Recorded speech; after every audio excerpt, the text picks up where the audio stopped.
Aos demais eu quero convidá-los a abrir a sua Bíblia no livro de Josué, capítulo de número 5. Vamos ler a partir do versículo 1. Nos diz assim o texto: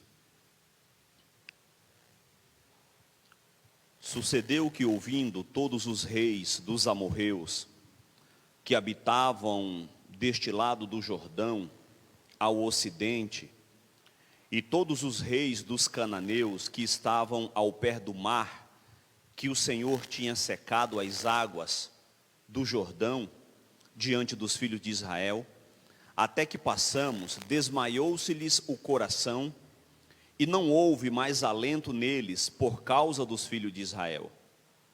Naquele tempo, disse o Senhor a Josué: faze facas de pederneira e passa de novo a circuncidar os filhos de Israel. Então Josué fez para si facas de pederneira e circuncidou os filhos de Israel em Gibeate-Ahalote. Foi esta a razão porque Josué o circuncidou. Todo o povo que tinha saído do Egito, os homens, todos os homens de guerra, eram já mortos no deserto pelo caminho, porque todo o povo que saíra estava circuncidado, mas a nenhum deles que nascera no deserto pelo caminho, depois de terem saído do Egito, haviam circuncidado. Porque 40 anos andaram os filhos de Israel pelo deserto, até se acabar toda a gente dos homens de guerra que saíram do Egito, que não obedeceram à voz do Senhor, aos quais o Senhor tinha jurado que lhes não havia de deixar ver a terra que o Senhor, sob juramento, prometeu dar aos seus pais, terra que mana leite e mel. Porém, em seu lugar, pôs a seus filhos, a estes Josué circuncidou, porquanto estava incircunciso, porque os não circuncidaram no caminho. Tendo sido circuncidada toda a nação, ficaram no seu lugar, no arraial, até que sararam. Disse mais o Senhor a Josué: hoje removi de vós o opróbrio do Egito, pelo que o nome daquele lugar se chamou Gilgal até o dia de hoje. Então, depois dos filhos de Israel, pois o filho de Israel, acampados em Gilgal, celebraram a Páscoa no dia 14 do mês. À tarde, nas campinas de Jericó, comeram do fruto da terra, e no dia seguinte, a Páscoa, pães asmos e cereais, tostados comeram neste mesmo dia. No dia imediato, depois que comeram do produto da terra, cessou o maná, e não tiveram mais os filhos de Israel. Mas naquele ano, comeram das novidades da terra de Canaã. Estando Josué ao pé de Jericó, levantou os olhos e olhou, e eis que se achava em pé diante dele um homem que trazia na mão uma espada nua. Chegou-se Josué a ele e disse-lhes: és tu dos nossos ou dos nossos adversários? Respondeu ele: não, sou príncipe do exército do Senhor e acabo de chegar. Então se prostrou com o rosto em terra e o adorou e disse-lhes: que diz o meu senhor ao seu servo? Respondeu o príncipe do exército do Senhor a Josué: descalça a sandália dos pés, porque o lugar em que está é santo. E fez Josué assim. Amém. O tema da nossa mensagem é preparando-se para a vitória. Como é do conhecimento dos irmãos, ou pelo menos de alguns dos irmãos, O texto a qual nós fizemos menção neste momento, ele retrata o período em que Israel havia atravessado o Jordão para a conquista da terra prometida que Deus lhe havia dado como juramento aos seus antepassados. E posteriormente, ao ele atravessarem o Jordão, estavam ali às margens da terra prometida, é que desenrola esses acontecimentos pouco antes, das muralhas de Jericó caírem, desenrola essa situação a qual nós descrevemos aqui. A nação de Israel, ela chegou em segurança do outro lado do Rio Jordão. Sua travessia foi resultado de um grande milagre e serviu para reforçar o que todos já sabiam. Deus havia dado aquele território a eles. Perceba que, inicialmente, quando eles iniciaram ali toda a sua peregrinação pelo deserto, o texto nos diz que o povo, eles visualizaram como grande atuação de Deus a abertura do Mar Vermelho para que eles pudessem passar em terra seca. O mar se abre para que eles atravessassem, e eles chegaram do outro lado para onde era o seu destino. Quando eles estão terminando esse período de peregrinação, 40 anos depois deles terem saído do Egito, e o texto diz que isso acontece até que todos os que haviam saído do Egito houvessem morrido durante esse período de peregrinação. O milagre que ocorre é a abertura do Jordão, e o texto diz que o Jordão estava em um período de enchente. A água batia na ribanceira do rio, o rio se abre para que o povo pudesse atravessar até o outro lado. Então esses milagres de Deus foram notórios, tanto para a nação de Israel, bem como para os cananeus e os amorreus, para que eles pudessem perceber que aquela terra Deus havia dado a eles como juramento. Os cananeus já estavam amedrontados, e depois desse episódio, seu medo deixou-os inteiramente desmoralizados. Seria de esperar que, diante desse cenário, Josué mobilizasse o seu exército de imediato e atacasse Jericó, porque o ânimo daquele povo já não havia mais. Eles haviam entendido, como nós podemos observar a partir do capítulo 2 do livro de Josué, conforme descreve o diálogo dos espias com a meretriz Raabe, que toda a cidade de Jericó já havia entendido que, mediante as realizações que Deus estava fazendo na vida daquele povo durante esse período de peregrinação, Deus havia dado aquela localidade para esse povo. Então já não havia mais ânimo naquele povo, eles não tinham como agir. Do ponto de vista humano, qual seria a atitude de Josué?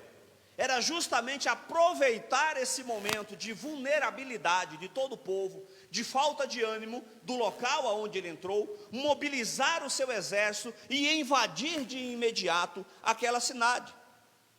Afinal, o povo de Israel encontrava-se unido, seguindo ao Senhor, e o povo da terra, daquele local, estava paralisado de medo. Do ponto de vista humano, era o momento perfeito de agir. No entanto, os pensamentos de Deus são mais elevados do que o nosso. E Josué estava recebendo ordens diretamente do Senhor, não de estratégias militares. A nação atravessou o rio no 10º dia do primeiro mês. Os acontecimentos descritos no capítulo de número 5 ocorreram ao longo de pelo menos 10 dias, e só então o povo marchou ao redor de Jericó por mais 6 dias.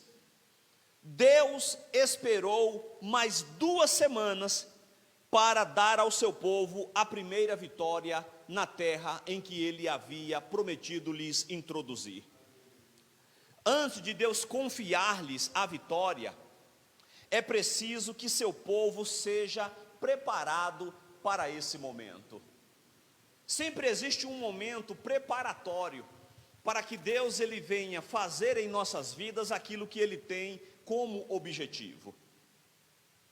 A conquista triunfante da terra deveria ser uma vitória de Deus e não de Israel ou do Josué, não do exército do povo. Não seria a habilidade do exército de Israel e nem as emoções do inimigo que dariam a vitória, mas sim a presença e a bênção do Senhor no meio do povo. Havia 3 passos preparatórios a serem tomados antes que Deus pudesse dar ao seu povo a vitória sobre a nação da terra de Canaã. Havia 3 coisas que deveriam ser feitas antes deles entrarem na terra prometida. Que coisas seriam essas? Primeira delas, a renovação da aliança com o Senhor. O texto diz que quando Deus ele chama Abraão, ele faz um pacto de aliança com Abraão. E esse pacto de aliança, ele é simbolizado, ele é tipificado pela a cirurgia a qual Deus havia orientado a Abraão. Cirurgia essa que a Bíblia chama de circuncisão. Seria hoje uma espécie de uma cirurgia semelhante à cirurgia de uma fimose, algo parecido com isso. E o texto diz que esse era o símbolo da aliança que Deus havia realizado com o povo. E todo filho homem, ao 8º dia do seu nascimento, deveria passar por esse processo da circuncisão, como pacto dessa aliança. Então, depois da travessia triunfal do Rio Jordão, o povo deveria parar em Gilgal, para que os homens se submetessem a essa cirurgia dolorosa. E a pergunta que fica diante disso é: por que Deus ordenou a realização desse ritual nessa ocasião?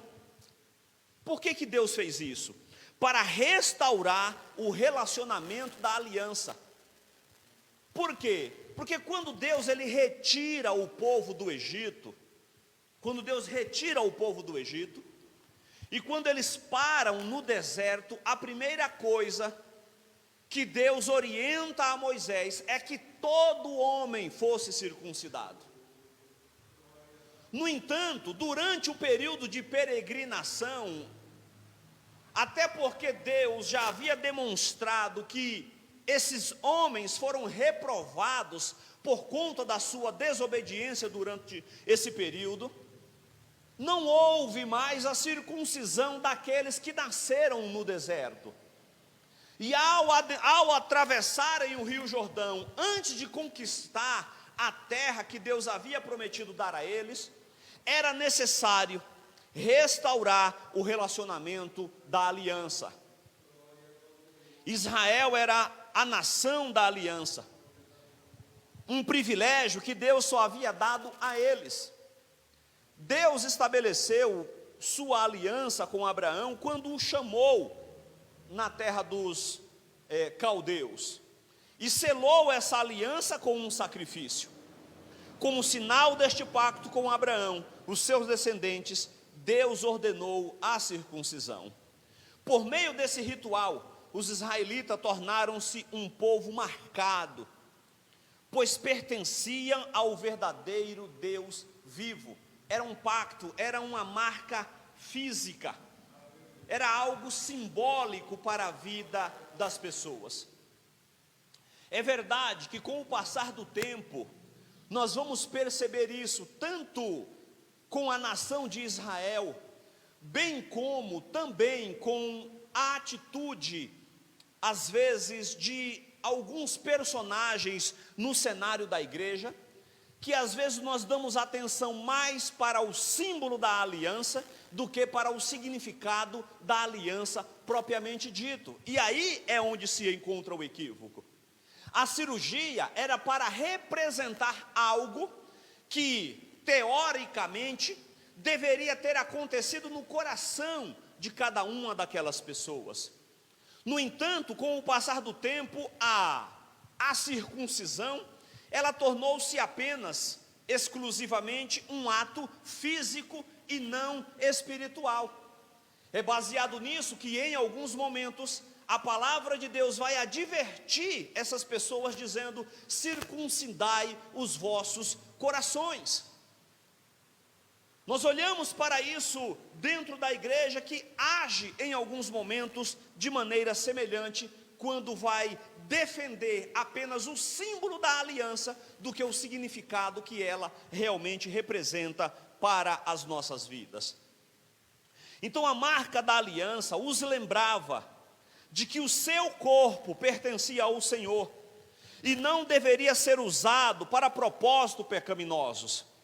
Israel estava cercado por nações que adoravam ídolos e cujos rituais incluíam práticas sensuais degradantes. A operação física tinha o propósito de simbolizar uma operação no coração. É Deuteronômio, Moisés, ele fala sobre isso no capítulo 10, versículo 16, quando ele diz: circuncidai, pois, o vosso coração, e não mais endureçais a vossa cerviz. Não há cirurgia alguma do corpo capaz de transformar o ser interior. É quando nos arrependemos e nos voltamos para Deus em busca de ajuda, que Ele pode mudar o nosso coração e nos fazer amá-lo e obedecer Ele ainda mais. Não há cirurgia capaz de transformar o coração do ser humano. Não há nenhum procedimento que possa fazer com que nós venhamos ser moldados à imagem e semelhança de Jesus Cristo. Apenas a atuação e a nossa obediência à palavra de Deus é que nos conduz para este caminho. Porém, ao longo dos anos, os israelitas passaram a confiar na marca exterior da aliança, e não no Deus da aliança que desejava fazer deles um povo santo. Pensavam que enquanto fosse o povo da aliança de Deus, poderiam viver como bem entendesse. Moisés os advertiu sobre esse pacto, como também o fizeram os profetas. Quando João Batista chamou o povo ao arrependimento, os líderes espirituais judeus disseram: nós temos por pai a Abraão. Ou seja, nós não precisamos, isso aí fica para os outros lá. Às vezes, quando nós falamos de arrependimento, algumas pessoas dizem: não, eu já sou crente, eu já me batizei, eu participo da ceia, eu vou para os cultos de domingo também, eu vou. E o que isso tem a ver com arrependimento? Nada. Isso é apenas um símbolo do arrependimento. O arrependimento, ele nos leva a praticar esse tipo de coisas. Mas a prática desse tipo de coisa não quer dizer que houve arrependimento. Consegue perceber a diferença entre uma coisa e outra? O arrependimento nos leva a uma vida piedosa, a um estilo de vida diferente. E é para isso que Deus, Ele chamou ao seu povo. E Ele estabeleceu como princípio e uma marca do povo da aliança a circuncisão. E é justamente por isso que quando eles atravessam o rio, Deus diz: espera um pouco, é necessário haver um relacionamento, uma renovação dessa aliança, antes que vocês possam adentrar no local que eu dei como herança para vocês. Por que Deus pediu isso a Josué? Para provar a sua fé. Primeiro, como renovo da aliança. Segundo, para provar a sua fé. Israel encontrava-se acampado em território inimigo. a poucos quilômetros de Jericó. Estavam prestes a ver todos os homens da nação temporariamente incapacitados, inclusive os soldados do exército. Que oportunidade perfeita para o inimigo atacá-los e exterminá-los. Por quê? Porque quando havia a circuncisão, durante 7 dias, o homem ficava fragilizado, ele tinha febre. Durante 7 dias ele não podia ir a lugar algum. Ele tinha que esperar a cicatriz ela ir se fechando, o corte ele ir fechando, curando. E durante um período de até 7 dias ele estava fragilizado, tinha febre.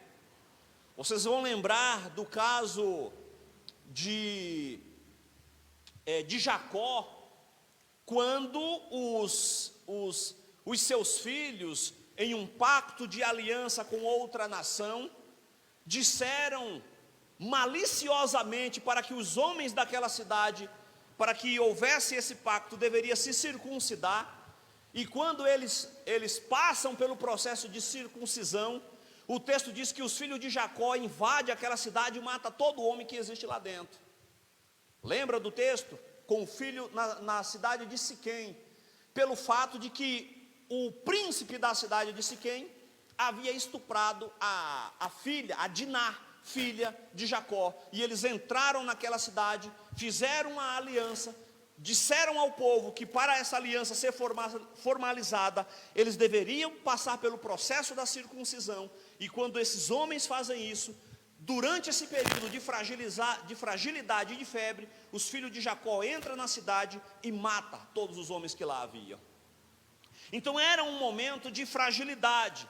Então Deus orienta isso também para provar a sua fé, porque eles estariam durante pelo menos 7 dias fragilizados. Josué e o povo precisavam ter fé para obedecer ao Senhor, mas sua obediência à lei foi o segredo do seu sucesso. O povo foi fortalecido em sua fraqueza, e por meio da fé e da paciência herdou as promessas de Deus. O chamado de Josué, quando Deus estabelece que ele assumiria o lugar de Moisés, foi marcado justamente pelo fato de Deus chamar-lhe a atenção para que ele obedecesse a sua palavra. E as primeiras palavras para que Deus diz a Josué Josué, o meu servo Moisés está morto, não dá para contar mais com ele, agora você vai conduzir o povo até a terra prometida. Porém, Josué, eu quero fazer algumas advertências a você. Primeiro dela, não aparta da tua boca o livro dessa lei. Não se distancie dele, em momento algum, nem para a direita, nem para a esquerda, mas que você venha se conduzir pautado no que nele está contido, para que você possa se conduzir de maneira prudente e você faça tudo quanto nele está escrito.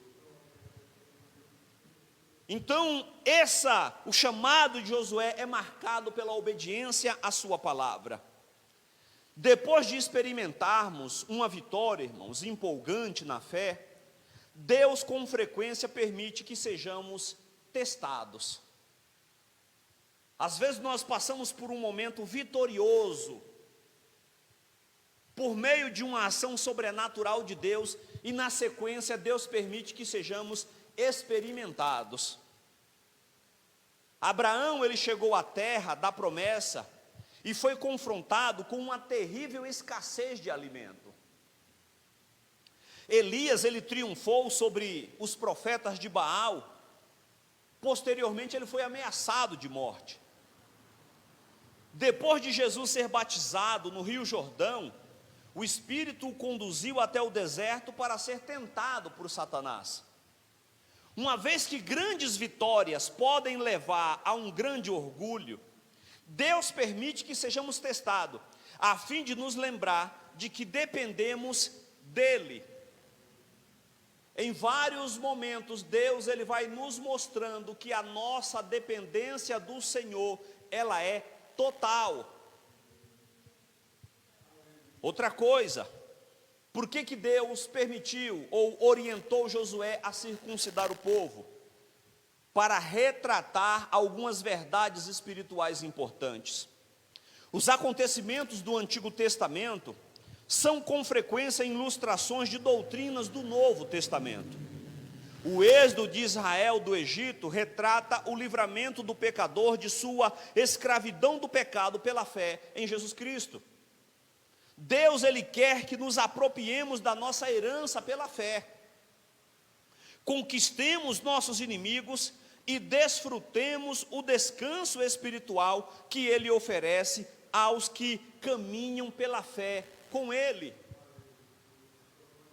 Então é por isso que, inicialmente, quando Deus Ele chama Josué, mediante essa travessia, Deus ele vai fazer 3 observações. Primeiro, a aliança, a renovação da aliança com o Senhor. Segunda coisa, a recordação da bondade de Deus para a vida deles.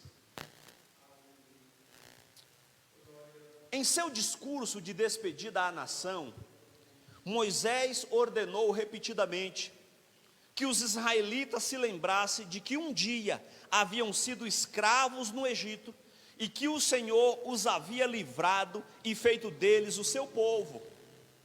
Essa grande verdade era simbolizada na celebração anual da Páscoa.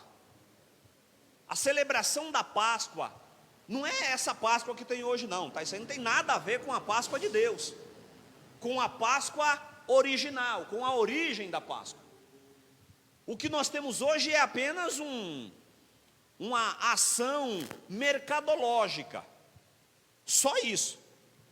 A Páscoa celebrada hoje em dia é uma ação de mercado, né?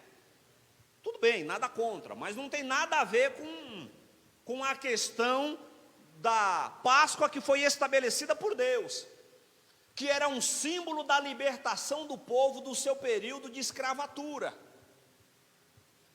Então, a Páscoa ela era celebrada, sobretudo, por 3 elementos, especificamente.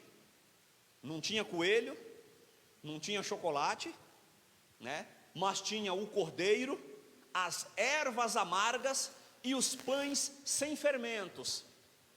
O cordeiro era o símbolo apontando para Jesus Cristo, o cordeiro que nos livraria posteriormente da condenação do pecado. As ervas amargas eram o símbolo do período de amargura que o povo estiveram no Egito como escravo. E os pães sem fermento simbolizavam a pressa com a qual os povos saíram daquele local. Então, a Páscoa era o símbolo do livramento de Deus sobre a nação, sobre o seu povo. Terceira coisa, meus irmãos, que Deus ele aponta para o povo, antes deles entrarem na terra prometida, e é por isso que o tema da nossa mensagem é esse, preparando-nos para a vitória. Era uma preparação para a introdução no local que Deus havia estabelecido. A terceira coisa era a reafirmação da presença do Senhor no meio deles. Por quê, amados? Porque em algum momento Deus ele prometeu não ir mais com o povo. Deus disse: olha, eu não vou mais com vocês. Josué, o povo, Moisés, inicialmente, né? O povo ele é pecador por natureza, e se eu ficar no meio de vocês, a minha ira vai se acender. Nós podemos observar isso, que quando Moisés ele sobe no monte, e ele está recebendo as tábuas da aliança, 40 dias depois o povo está embaixo fazendo um bezerro de ouro para poder adorar. E Deus diz a Josué, a Moisés: desce, porque o povo já se corrompeu. E quando Moisés desce, repreende o povo que estava fazendo aquilo. Deus disse a Moisés, primeiro, Deus ele fez uma colocação para Moisés: olha, Moisés, eu vou matar todo este povo, e de ti eu vou fazer uma nova nação. Irmão, eu já pensei nesse texto várias vezes, e eu fico pensando, se fosse eu diria, é isso mesmo, Senhor, eu acho que seria uma boa ideia. mata todo mundo, né? O senhor vai começar um novo povo, porque isso aí é meio pecaminoso mesmo, então eu vou ficar? Vai, você vai, então tá, então pode matar os outros, não tem problema não. Só que o que Moisés diz? Moisés diz, não, Senhor, se o Senhor matar o povo, o que as nações vizinhas vão dizer? Que o Senhor não teve como conduzir esse povo até o local prometido, e é por isso que o Senhor matou ele pelo deserto, pelo caminho. Aí Deus diz, tá bom, não mato, só que eu também não vou com vocês mais, eu vou mandar um anjo adiante de vocês, eu não irei. Aí Moisés diz, de jeito nenhum, se o Senhor não for conosco, eu não saio daqui. Se o Senhor não estiver conosco, eu não arredo o pé, que nem dizia na minha terra, né? Eu não arredo o pé deste local, se o Senhor não for adiante de nós. E quando o povo entra na terra prometida, o Senhor, ele reafirma essa sua presença no meio do povo naquele momento. Josué, ele tinha conhecimento de todo esse histórico, ele estava com Moisés quando tudo isso aconteceu. Então o Senhor prometeu estar com Josué, como havia estado com Moisés. No capítulo 1 do livro de Josué, no versículo 5, Deus, ele diz a ele, assim como eu fui com Moisés, assim eu serei com você. Como diz a rapaziada, nós estamos juntos. Estamos juntos e misturados, não nos apartaremos. Irei com você, estaremos introduzindo no local que eu tenho prometido a Abraão, a Isaque e a Jacó. Então veja que Deus reafirmou essa promessa de maneira pessoal. Assim como seu antecessor, Josué se recusou a avançar até que estivesse certo da presença do Senhor ao seu lado. Deve ter sido um grande estímulo para Josué perceber que não estava sozinho. Deus prometeu estar com Josué e ele havia usado essas promessas para encorajar o povo. Porque quando eles passam pelo processo da circuncisão, a parte final aqui, a partir do versículo 13, né, nos diz que Josué, ele olha e ele vê um homem com uma espada nua, uma espada desembainhada, removida da sua bainha, e ele olha e não entende muito bem, e ele diz, vai até esse homem e diz, quem és tu? És um dos nossos ou um dos nossos adversários? Percebemos por meio da reflexão teológica que esse era o próprio Cristo, é uma das manifestações teofânicas de Deus na antiga aliança. E o que o homem com a espada na mão diz a Josué? Não, sou príncipe do exército do Senhor e acabo de chegar. Então Josué se prostrou com o rosto em terra e adorou, e disse-lhe, o que diz o meu Senhor ao seu povo? Por que percebemos? Alguns acreditam ser um anjo, esse homem. Não é o que eu defendo e que um outro grupo também acredita. Porque Josué o adora e esse personagem recebe a adoração de Josué. Quando João, na ilha de Patmos, ele se depara com um anjo e ele se prostra diante do anjo para o adorar, a Bíblia diz que o anjo pega ele pela mão e diz, não faça isso, porque eu também sou servo, não faça isso. Anjo de Deus não recebe adoração. O texto diz que esse a qual Josué se prostra diante dele, recebe a adoração e ele diz, o que diz o meu Senhor ao seu povo? E esse homem respondeu, o príncipe do exército do Senhor a Josué, descalça a sandália dos teus pés, porque o lugar que estás é santo. E Josué, ele fez assim.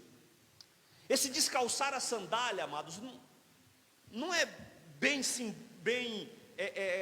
da maneira como nós costumamos fazer quando nós queremos deixar os pés mais livres, né? Mas aquilo era um símbolo de um local de santidade, e que ele deveria se despir diante daquele em quem ele estava presente. Não foi assim que Deus chamou a Moisés, quando ele chama ele da sarça ardente, e diz: tira a sandália dos teus pés, Moisés, porque o lugar que estás é um lugar santo. Aleluia. Deus, ele reafirma a sua presença no meio do seu povo. Naquele instante, era o próprio Josué quem experimentava a realidade dessa promessa. Deus, ele foi ao encontro dele com o príncipe do exército do Senhor, quer nos céus, quer na terra. Louvado seja o seu nome. É verdade, irmãos, que nós não ouvimos a voz de Deus todos os dias, embora nós gostaríamos. Mas de tempo em tempo, Deus, ele vem ao nosso encontro e vai reafirmando a sua aliança e a sua presença conosco. Deus, ele chama Abraão no capítulo 12, e Deus volta a falar com Abraão, 12 de Gênesis. Deus volta a falar com Abraão apenas no capítulo 17, anos depois. E quando Deus chama a Abraão, reafirmando essa sua aliança, ele diz: anda, 17, eu não me recordo do versículo, depois vocês vê lá, capítulo 17 de Gênesis: anda em minha presença e ser perfeito. De tempo em tempo, Deus, ele vem ao nosso encontro, meus queridos, e ele vai reafirmando a aliança que ele fez conosco no momento que ele nos chamou. Vocês lembram do primeiro encontro que vocês tiveram com Cristo? Todos, em algum momento, se encontraram com o Senhor e foi chamado por Ele para algum momento entrar na terra prometida.